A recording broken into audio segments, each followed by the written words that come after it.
Miara misaotra an'Andriamanitra sika riavana natafita sony volana janoary nampahitany ny fahalebiazany fiandrianany ary tonga amin'izao volana febroary izao eritreritra indray ny heriny tenin'Andriamanitra mamonjy antsika ary dia miaraba antsika ampifaliana natafita izany volana ambarany maro hoe tena sarotra izany. Ankehitriny dia anoloanantsika ny bokin'i Zakaria toko 9:1 hatramin'ny 9.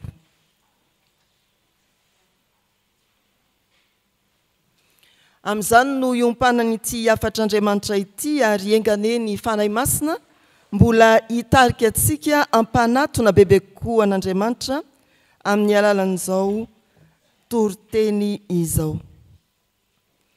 Ny faminaniany Zakaria mpaminany. Zakaria ilay midika hoe mahatsiaro Andriamanitra dia faminaniana nitodika indrindra tamin'ny faritra atsimo ny zanak'Israely tao Joda izay vao nivoaka ny fahababoana tamin'ny andron'ny Darius mpanjaka Persiana ao amin'ny toko 1 no ahitantsika an'izany. Rehefa avy any am-pahababoana ny mponiny Joda dia nandefa ny afatra tamin'ny alalany mpaminany Zakaria Andriamanitra. Voalohany nampita taminy fa misy ny drafitra fanarenana ny tanàna sy ny mponiny Joda avy any amin'ny fahababoana. Fanarenana ny tanàna, fananganana indray ny tempoly, fanarenana ny ara-panahy, ny ara-toekarena, ny ara-piarahamonina. Fahitana impito miantaona no hitondrany mpaminany Zakaria izany, tenin'Andriamanitra izany atao amin'ny bokin'ny Zakaria, ny toko 1 hatramin'ny toko 9. Rehefa napetrapetrак'Andriamanitra ny drafitry ny fanarenana, ao amin'ny toko 7 sy ny 9 dia miantso fibebahana ary mampanantena ny fahatanterahany famonjena Andriamanitra. Ao amin'ny toko 7 mamarana ity bokin'ny Zakaria ity dia manondro an'ilay Mesy fahatanterahany famonjena ny faminaniany Zakaria. Arak'izany dia ao amin'ny toko 9 ilay hafatra, ilay faminaniana, ilay teny nampitondrain'Andriamanitra ny Zakaria mampanantena famonjena ho an'izay mibebaka no manoloana antsika.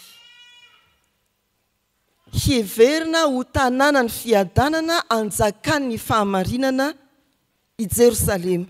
Zay raha fitinina ny toko 9. Hiverina ho tanàna ny fiadanana anjakan'ny fahamarinana i Jerosalema. Mamonjy ny tenin'Andriamanitra. Ny voalohany, Andriamanitra miteny ny Andriamantsika ary ny faharoa, teny 5 milaza famonjena. Andriamanitra miteny ny Andriamantsika. Miverina imbetsaka hatrany amin'ny 9:7 eto amin'ity toko 9 ity ny filazana hoe hoy Jehova. Izao no lazainy Jehova.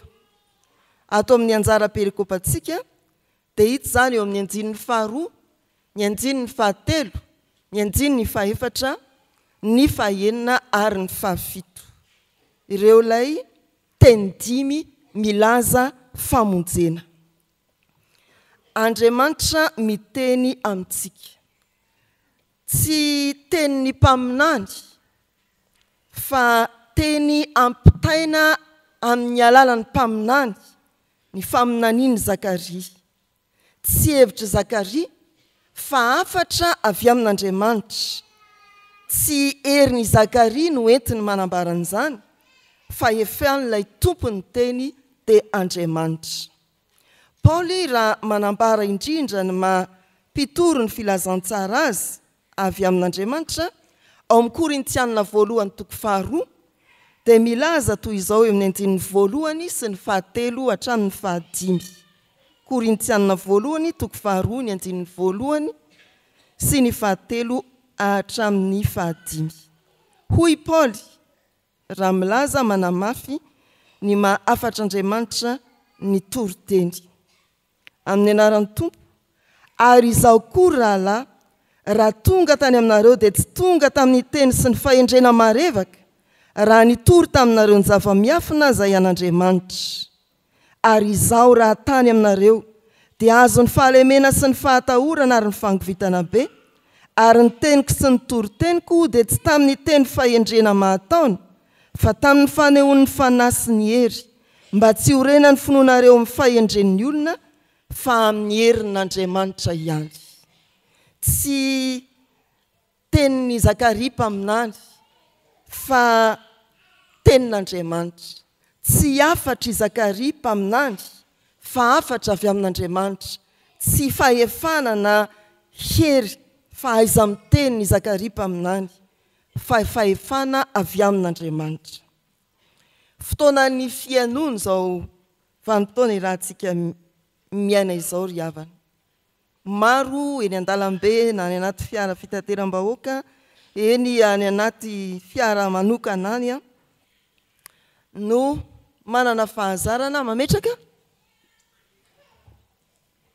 Ino ny dikan'izany aloha amin'ny teny malagasy? Ekotera. Tena miaino ny betsaka. Ary ho anao mety zatra mampiasa an'ireny. Inona ilay tena henonao ao? Andriamanitra ry havana, ny Andriamanitra izay ivavahantsika, nanorantsika tena, atontsika amin'ny fotoana tahaka izao dia Andriamanitra miteny. Fotoana ny fianona izao. Ary ity volana febroary ity dia ampatsivona antsika fa miteny tokoa Andriamanitra. Vonina iaino an'Andriamanitra ve isika? Feno zavatsarotra izay mitan-kezaka be ny fiainantsika andavanandro. Amin'ireny dia mifampahery raha ivoaka ny trano na fanadinana, niatrika asa na koa andamindamina fiainana any amin'ny sampandrara samihafa dia mampahery ny ao an-trano hoe ndana fa vitanao io hoe.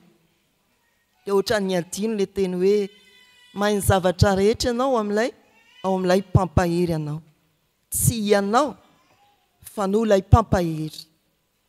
Adintsika ny tenin'Andriamanitra fa izay lazaina talaky ny sofintsika no raintsika avy hatrany dia mahasidokantsika. Ten'Andriamanitra miteny amin'ny fotoana rehetra, manoloana ny zavatra rehetra ry havana, ny Andriamanitsika.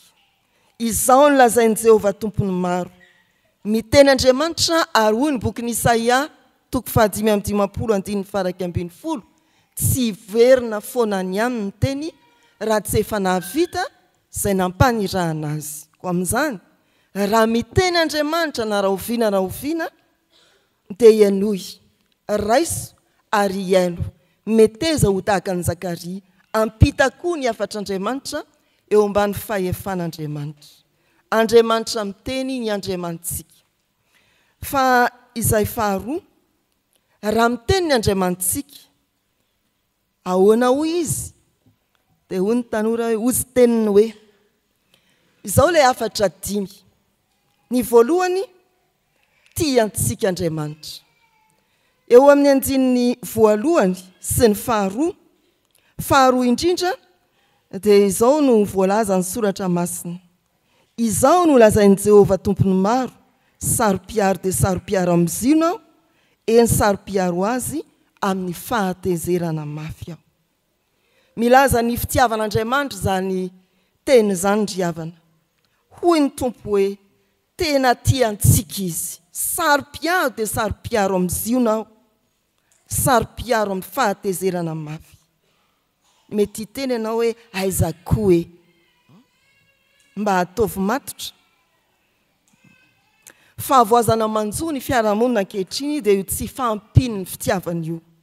Manomboka any amin'ny fanambadiana, ny raim-pianakaviana sy ny renim-pianakaviana, makao amin'ny tokantrano ray aman-dreny sy ny zanaka, na ny zanaka sy ny ray aman-dreny, eny amin'ny fiarahamonina ary eto amin'ny tanindrazantsika. Tadiavina ny hoe aiza ny fitiavanao raha vadiko. Tadiavina ary takin'ny ankizy ny hoe aiza ny fitiavanao dada sy neny. tadiaviny vahoakana malagasy no hoe aiza ny fitiavan-tanindrazana. Ry havana malala rehetra amin'ny tompo, mamonjy ny tenin'Andriamanitra. Ny teniny voalohany ato amin'izao perikopa izao dia ny hoe saro-piaro amintsika Andriamanitra. Tena tiantsika Andriamanitra. Karoy aloha izay fitiavan'Andriamanitra izay. Dia ndao hitady ny fitiavana amin'ny manodidina anao fa hita vetivety io. Tsy hitenenina hoe tsy ilaina akory, fa ny olona tena mahatsapa ny fitiavan'Andriamanitra no afaka hitiany manodidina azy. Ny faharoa ry havana, ny afatra faharoa, tenin'Andriamanitra faharoa dia hitantsika eo amin'ny andininy fahatelo. Izao no lazain'i Jehova, efa tafaverina eto ziona ka onona eto afovoan'ny Jerosalema. Jerosalema dia atao hoe tanàna ny fahamarinana, tendrombohitr' Jehova, tompony maro dia atao hoe tendrombohitra masina. Miara-monina amintsika Andriamanitra. Miteny Andriamanitra hoe efa tonga eto ziona aho zao. Hiara-monina aminareo ho eo afovoany aho, hampanjary ny tanàna ho tanàna ny fahamarinana ary ny tendrombohitro ho tendrombohitra masina. Andriamanitra dia tsy mifidy adresy. Andriamanitra tsy mifidy toerana. Ijoroany eo afovoany. Fa na ny Etazonia, na eto Madagasikara, na amin'ny faritry Afrika, na ny amin'izay tany heverina famandroso indrindra, eo afovoany Andriamanitra. Izany no teny mpamonjena ambarany amintsika. Amin'ny alalan'ity faminaniany Zakaria ity. Ty Andriamanitra hivavahantsika ity, dia Andriamanitra eo aminao. Hitanao eto am-piangonana izy, hitondranao ody any an-trano izy, hitarika anao amakivaky lalambe, hiray birao aminao izy, hiray W aminao any am-pianarana izy, ary hiaraka aminao amin'izay rehetra ataonao. Eo afovoantsika Andriamanitra. Izany ilay teny milaza famonjena, teny mamonjy faharoa. Fa ny fahatelo, hitantsika eo amin'ny andininy fahaefatra sy ny fahadimy. Ny andininy fahaefatra sy fahadimy, izao no lazain'i Jehova tompony maro. Mbola isy lahy antitra sy vavy antitra hipetraka eny an-dalamben'i Jerosalema, samy tena miteny eny an-tanany isan'olona no ny fahanterany. Ary eny an-dalambe any an-tanàna dia ho feno ankizilahy madinika sy ankizivavy madinika milalao eny an-dalambe. Ny lay antitra sy ny vavy antitra miaraka amin'ny teny, ny ankizivavy sy ny ankizilahy dia samy milaza sokajin'olona marefo. Fa hita eny an-dalambe miriry am-pifaliana izany. Izany ilay teny mpamonjena anafarana ny firenen'i Joda amin'ny alalan'ny Zakaria. Fa lazaina amintsika koa olon'Andriamanitra ankehitriny. Tena manorina fiadalana ho antsika Andriamanitra. Amin'ny alalan'izany teny izany no azotsika manantena hoe misy fiadanana omen'Andriamanitra antsika. Ny sokajin'olona marefo, na lahy na vavy, na antitra, na ankizy, dia afaka hiriry am-pifaliana. Tsy ao an-tranony ihany, fa eny an-dalambe. Ny fiainany manontolo izany, izay alehany rehetra, fifaliana. Rentsika fa mafy dia mafy ny tsy fandriam-pahalemana, tsy eto amin'ny nosin-drazantsika ihany, fa hatraiza manerana ny tany. Betsaka mitebitevy rehefa lasa mivoaka bebe na dadabe, very any iny, Alzheimer, Alzheimer. Dia tahina indrindra koa aterina sy alaina ny ankizy na ny tanora, satria sao sotomin'ny olona eny an-dalana. Sika moa maro na lahy na vavy, mamihana mafy ny entantsika, satria betsaka ny mpanao sinto mahery, tsy misy fiadanana. Fa amin'izany tahaka nanambarany Zakaria ny faminaniana ho an'ny Jerosalema avy any amin'ny fahababoana, dia misy fiadanana. misy fiadanana asakasakitsika izay tsy andray ny fahamarinany teny mifony famonjena lehibe ny tenin'i Jesosy manao hoe fiadanako no omeko anareo dia adaly ianao raha iteny hoe tsy miadana tsy noraisinao zany lay teny mpamonjena avy amin'i Jesosy manao hoe fiadanana tsy noalalininao ary tsy noheverinao ny tenin'i Zakaria manao hoe eny an-dalambe isy antitra vavy antitra lahy antitra mitena miteny ankizy lahy sy ankizy vavy miriary milalao raisy zany ry havana dia hitanao ny fahagagam-piainana raisy ny tenin'Andriamanitra tena ho famonjena ho anao dia tsy hoe ny fisian'ny vola ny mampiadana firifiry ny olona manana vola mety mandifotra azy fa tsy manana fandriampahalemana fa ny fisian'ilay tompony fiadanana manambara ny fahafahana miriri ankalalana sy ampifaliana eo amin'ny fiainantsika ny zava-dehibe ny teny milaza famonjena fa efatra dia eo amin'ny andininy fahaenina mifamatotra amin'ny andininy faefatra sy fahadimy ihany zava-mahagaga no ataon'Andriamanitra mahagaga tokoa no hoe firenena voatonga avy any amin'ny fahababoana mamantana atao tany foana sy mikorontana no anambaran'Andriamanitra fiadanana tena mahagaga zany andininy fahaenina dia hoy ny soratra masina izao no lazain'i Jehovah tompony maro raha mahagaga zany eo masony sisa amin'ity firenena amin'izany andro zany mo mahagaga eo masoko va hoy Jehovah tompony maro andrasan'ny olona maro sy azakazahany betsaka zany atao hoe fahagagana mampisy fiadanana fa tsy andrasan'izany fa efa tonga eo amintsika araka ny voalaza teo ny tompo mihitsy no mametraka ny fiadanana ho an'ny olona marefo no mametraka fitoniana sy filaminana ary fifaliana eo amin'ny fiainan'ny vahoakany anjaran'Andriamanitra zany dia ny farany driavana eo amin'ny fahafito sy fahavalo teny mampanantena fa vonina amonjy Andriamanitra vonina amonjy Andriamanitra izao no lazain'i Jehovah tompony maro indro amonjy ny oloko avy amin'ny tany atsinanana sy amin'ny tany andrefanao ary hitondra azy aho ka onina any Jerosalema izy dia oloko izy ary izao kosa ho andriamaniny amin'ny fahamarinana sy ny fahitsiana indro fahavononan'Andriamanitra hamonjy zany amonjy ny oloko avy any amin'ny tany atsinanana avy amin'ny tany andrefanao ny atsinanana fiposahan'ny masoandro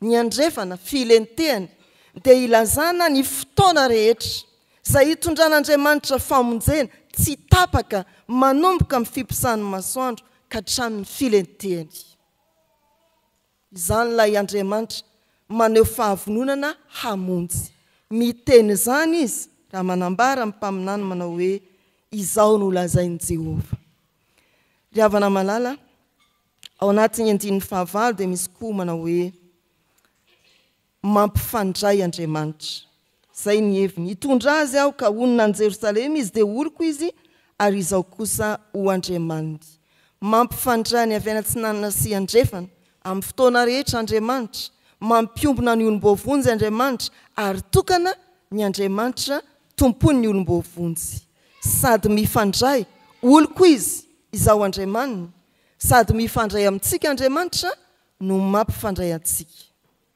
amin'ny fiainana mety hoe anjakanjakany samy maka ho azy na ny olona tavela irery anatrano dia onjoonjony na ny olona miavonavina tsy te halalana iza na iza na ireo sokajin'olona manao hoe isika ihany ny samy mpanambola ary mana etsy an-dany koa ndao isika samy mafiady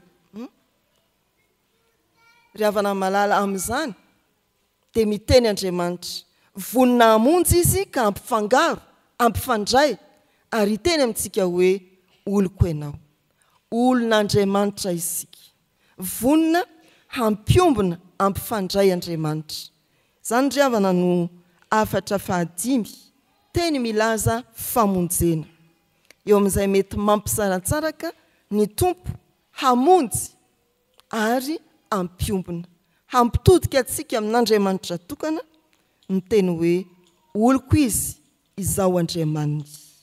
Famarana dia ny hoe Andriamanitra miteny ny Andriamanitsika. Raha miankina amin'ny teniny isika dia ho voavonjy ary hanana fiainana mirindra sy miadana.